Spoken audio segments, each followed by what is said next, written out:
മഹാനായ പണ്ഡിതൻ സുലൈം റഹ്മത്തുള്ളാഹി അലൈഹി അന്നഹു കാന ഫീ സിഗ്രിഹി, അദ്ദേഹം തന്റെ ചെറിയ പ്രായത്തിൽ ഏകദേശം ഒരു 10 വയസ്സ് ആയ സന്ദർഭത്തിൽ അങ്ങനെ ഖുർആൻ ഓതി പഠിക്കാൻ വേണ്ടി ഒരു ഉസ്താദിന്റെ അടുത്ത് പോയി.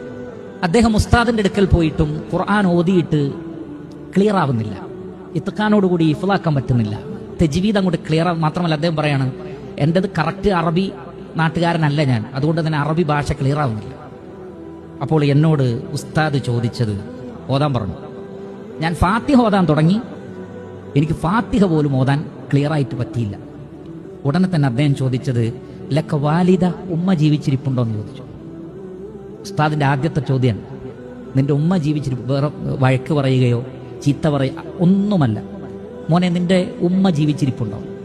ഖുൽതു നഅം, അദ്ദേഹം പറഞ്ഞത് ഉമ്മ ഉണ്ട്. ഖുൽ ലഹാ തദ്ഉ ലക്, നിനക്ക് വേണ്ടി പ്രാർത്ഥിക്കാൻ ഉമ്മാനോട് പോയി പറ.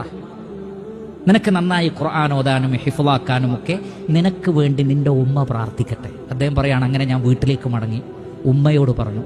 അങ്ങനെ ഉമ്മ എനിക്ക് വേണ്ടി പ്രാർത്ഥിച്ചു. പിന്നീട് നമുക്ക് സിയർ അലാമിൻ നുബലായിൽ കാണാൻ സാധിക്കും, അദ്ദേഹം അറബി ഭാഷയിലും ഖുർആനിലും മഹാപണ്ഡിതനായി മാറിയിരുന്നു. അറബി ഭാഷയിലും ഖുർആനിലും മഹാപണ്ഡിതനായി മാറാൻ അദ്ദേഹത്തിന് സാധിച്ചു. എന്താ കാരണം? ഉമ്മാന്റെ പ്രാർത്ഥനയാണ്. മാതാപിതാക്കൾ പ്രാർത്ഥിച്ചാൽ അത് ഇഖ്ലാസോടുകൂടിയാണെങ്കിൽ ഇൻഷാ അല്ലാഹ് മക്കളിൽ ഫലിക്കുന്നതാണ്.